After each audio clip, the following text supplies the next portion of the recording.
Thank you, Presiding Officer. To ask the Scottish Government, in light of the recent comments by the Chief Executive of CalMac, what action it is taking to prevent island residents being impacted by any reliability issues affecting their ferry services over the next 2 years. Minister Jenny Gilruth. I've been clear to Parliament and indeed to the NZEC Committee only last week that investment in new ferries to replace the existing fleet has been one of my key priorities as Transport Minister. We are delivering 6 new major vessels in the life of this Parliament, as well as the purchase of the MV Lochfriesa that's been in service on the Oban to Craigmuir route since last summer.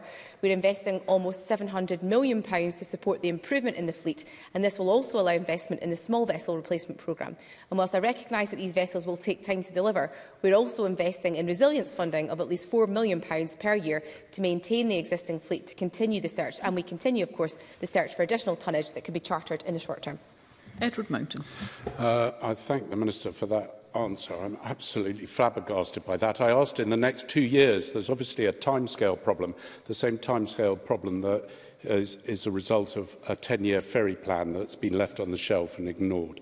As far as the resilience plans for the £4 million, the last time I'm aware that was spent, it was on improving fire extinguishers in a ferry, which should have been a normal contract thing. So where we are at the moment is we've got 3 First Ministers candidates, one who oversaw the ferries, one who signed off the payments to a turnaround director who failed to deliver, and one who appears to be content on building a doomsday thermometer for independence. Now, if the Transport Minister is still in position after this leadership battle, will she give me an assurance that a spare ferry will either be rented or purchased to cover the next 2 years? Minister. I'm more than happy to give Mr Mountain a confirmation in relation to that request. I think it's important to reiterate, Presiding Officer, that when I appeared in front of Mr Mountain's committee only last week, I gave a very clear guarantee in relation to the search for ongoing additional capacity on the network. And I again want to put on the record, of course, that CMAL have made offers to purchase 2 second-hand major vessels, so the MV Arrow and the MV Straitsman, which have unfortunately been unsuccessful. We will absolutely continue to look for the spare vessel that Mr Mountain has alluded to. I recognise very much so there is a challenge in relation to the current fleet and the availability of services at the current time. And I recognise too that, Mr Mountain will recognise too that if there are ongoing conversations in relation to securing an additional vessel, some of those conversations will be commercially sensitive, and I will not be as able as Minister to share some of that detail in the Chamber today. However, he has an assurance from me that we are absolutely seeking the additional tonnage that we so readily need in relation to the CalMac fleet. Edward Mountain. Thank you, Presiding Officer. So for the last 16 years, this government's been looking for a ferry to rent and haven't come across one. It might give them an indication that there aren't ferries out there, and they should have been building them, and they should have been building them in a much quicker process than they've been doing for at the moment. So we've got the MV Pentalina, which will hopefully come onto station to work. But that's just one extra ferry. So my question is very pointedly, so will 802 be on station and operational by early 2024, as has been announced by this government? Minister. Well, I think it's important to respond to Mr Mountain in relation to hiring or renting of vessels. Of course, we have currently chartered the MV Arrow, which is covering the UIG outage at the current time. So it's not true to say that the government has not considered these opportunities. And since May of May of 2021, the government has bought an additional vessel, so the MV Lochfriesa, which is operating on the Oban to Craigmuir route. We've chartered the MV Arrow, as I alluded to. We've made significant progress in relation to the constructions of vessels 801 and 802. We've commissioned 2 new vessels for Isla. We've confirmed the award of contracts for 2 new vessels for the Western Isles on the Little Mint route, supported by an additional £115 million of investment. We've progressed investment in key ports and harbours, including, of course, the completion of major works at Tarbert and Harris. Now, clearly, ministerial responsibility for Ferguson sits within a separate portfolio, but we remain absolutely committed to the completion of those vessels and supporting our island communities that rely on that type of vessel. Jenny Minto. Thank you, Presiding Officer. As the Minister knows, every cancelled sailing has impacts our island communities.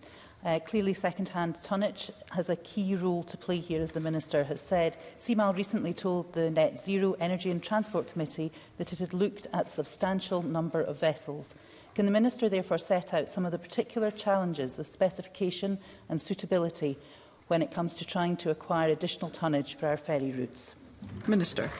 As the member notes, CMAL has undertaken extensive searches and they continue, of course, to engage with shipbrokers to look at vessels available worldwide that would be potential additions to the CalMac fleet. There are a wide range of factors that CMAL need to consider when they're looking at vessels, including the fit for the specific characteristics of our harbours, the condition of the vessels itself, and also, importantly, whether the vessel will be compatible with the requirements of the MCA. We were able, of course, to secure the MV Loch Frisia, as I've alluded to, and as a result of those searches, and as I confirmed to committee last week, and I mentioned in my response, I think, to Mr Mountain, CMAL also made bids to purchase the MV Arrow and the MV Statesman. Regrettably, we were not able to secure those vessels, but that does demonstrate, I think, our willingness to secure suitable new tonnage when it becomes available. Katie Clark. Does the Minister accept that the scale of the disruption being faced by islanders is a direct result of the Scottish Government's failure to adequately invest in new ferries since taking office? Bar the overdue ferries being built at Fergus Marine, there still doesn't seem to be a strategy.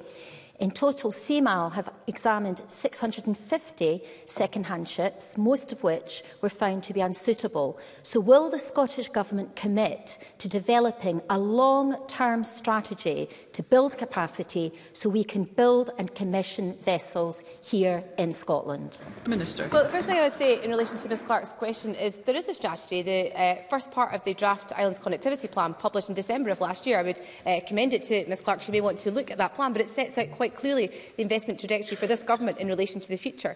And secondly, in relation to investment, if you look at overall investment from this government since 2013 to 2014, 2013-14 to 22-23, there has been a steady increase in relation to investment for our ferry fleet. So it's simply not true to characterise this as a lack of investment from Scottish Government. So I would refute that point from Ms Clark. The most important thing now, Presiding Officer, for our island communities is that we deliver the ferries that are on order and improve, of course, the services that they are receiving. That's what I am focused on, absolutely, as Transport Minister. Graham Simpson. Thank you. Fergus Marine was facing being struck off because it hadn't filed its accounts on time. Can the Minister say, is there, as has been reported, an £11 million shortfall between what the firm has been asking for and what the government has agreed to give it, and will this impact on the building of ferries? Minister.